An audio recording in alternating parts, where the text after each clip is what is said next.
ওই সৌদি আরবের গরমের কথা প্রবাসী বান্দাদের জিগাইও, ওই বান্দারা বলতে পারবে সৌদি আরবের গরমের কি হালাত। তুমি তো জানো না, যেই বান্দা যেতে পারবে, যেই বান্দা যাবে, তারপরে সেই বান্দা বলতে পারবে। এত গরম, এত তাপ, এত তাপের মধ্যেও প্রবাসীরা যেই পরিমাণ কষ্ট করে, ওই প্রবাসীদেরকে মাঝে মাঝে টেলিফোন করে জিজ্ঞাসা করবেন গরমের কি হালাত, সৌদি আরবের গরমের কি হালাত একটু বলো না।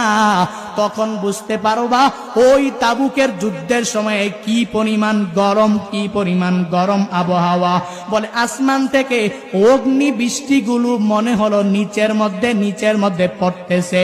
এরে আল্লাহর বান্দারা, রহমাতুল লিল আলামিন মসজিদে নববী থেকে ঘোষণা দিয়া দিলেন তাবুকের যুদ্ধে যাওয়া লাগবে।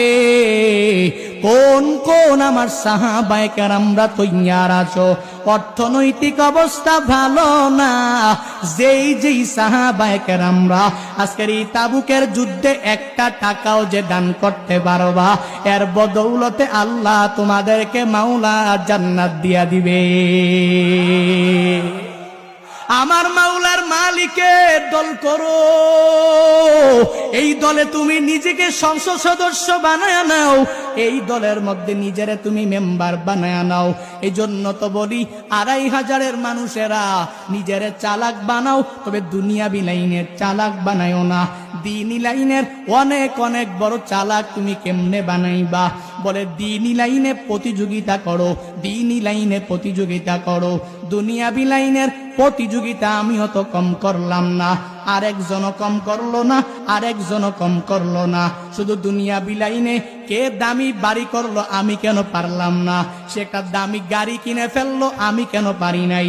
সে এত দামি পোশাক পরিধান করে করে করে চলাফেরা করে, তাহলে আমি কেন পারবো না? অথচ তাকায়া দেখ, সাহাবায়ে কেরামরা দুনিয়াবি লাইনে অগ্রসর হয়ে যায় না।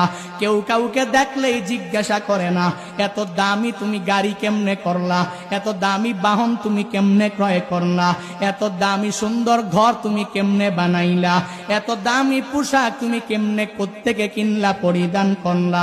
অথচ সাহাবায়ে কেরামরা একে অপরকে দেখলে দ্বীনি লাইনে প্রতিযোগিতা করে। তাবুকের যুদ্ধের ব্যাপারে এমন কোন বান্দা নাই এই যুদ্ধের ব্যাপারে জানে না। সবাই জানে ওই তাবুকের যুদ্ধের ব্যাপারে প্রত্যেকটা বান্দার প্রায় ধারণা আছে।